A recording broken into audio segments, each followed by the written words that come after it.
Welcome to another video of Chem Solve. In today's video, we will talk about ionic equation. My dear students, ionic equation is a very important topic with respect to both IGCSE and GCE O levels. In GCE O levels, normally a 1 marker is being asked about ionic equation, but in IGCSE, normally a 3-mark question is being asked for ionic equation. So let's understand that how to write the ionic equation. So let me write the name of the topic first.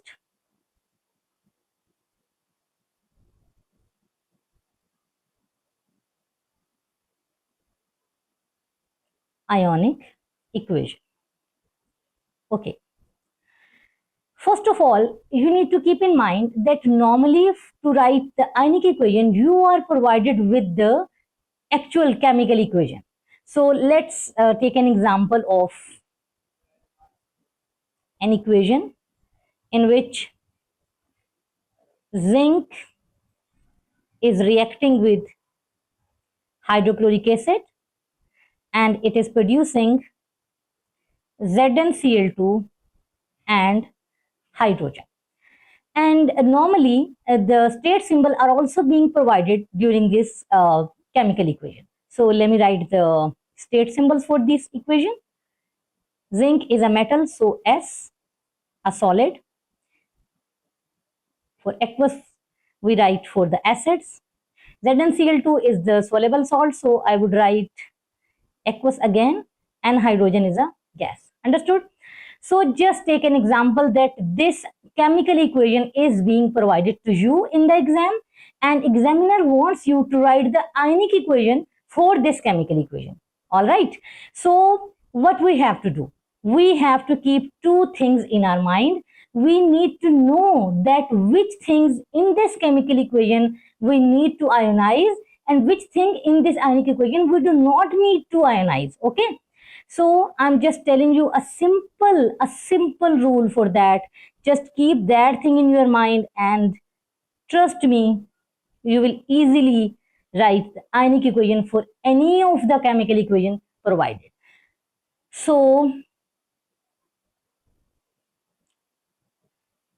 what are those things? First of all, you need to keep in mind what to ionize. Ionize and what do not ionize. Okay. So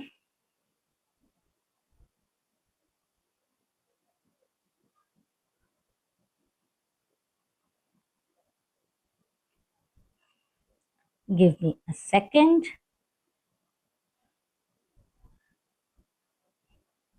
Okay, so we will ionize all the soluble salts. All the soluble salts. Now, how do we know that these salts are soluble and these salts are not soluble?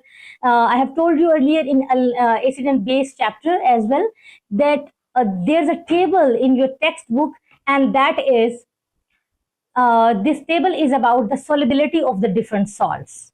In this table, you are provided with the certain salts which are soluble in water and certain salts which are insoluble in water. So basically, we have to ionize all the soluble salts. Okay, what we have to ionize again? All the acids and all the alkalis. Understood? And what we do not ionize, we will not ionize all insoluble salts, and we will not ionize solids. Solids, for example, metals, and we will not ionize any liquid or gas. And that's it. These are few simple things which you need to keep in your mind, and trust me, you will just easily write ionic equation for any of the chemical equation. Now let me take the example above. Okay, so in my example, Zn is there. Zn is solid. Solid, it's a metal. So according to our rules, solids do not need to ionize. So what I will do, I will just write this Zn as such. So I will write Zn as such. Will not ionize it. Okay. Then again, I have HCl. HCl is an acid. And according to rules, we have to ionize all the acids. So what I will write, I will ionize it, H positive and Cl negative. Okay, did you understand this? I ionized HCl because in my column of ionization, I have to ionize all the acids. And the other thing in the reactant, that is zinc, and zinc is a solid, which is a metal, and it do not need to ionize. Now I have ZnCl2 in the product, and that is aqueous. It means it's a soluble salt. So the soluble salt need to ionize. So I will ionize ZnCl2. Zn has a charge of positive 2 and Cl has a charge of -1. And whatever is right here, I will write it as such at the start of that. So 2 will be here plus next thing I have is H2. H2 is a gas and liquid or gases are not being ionized. So what I will do, I will just write this H2 as such, and that's it. Now, what's the next step?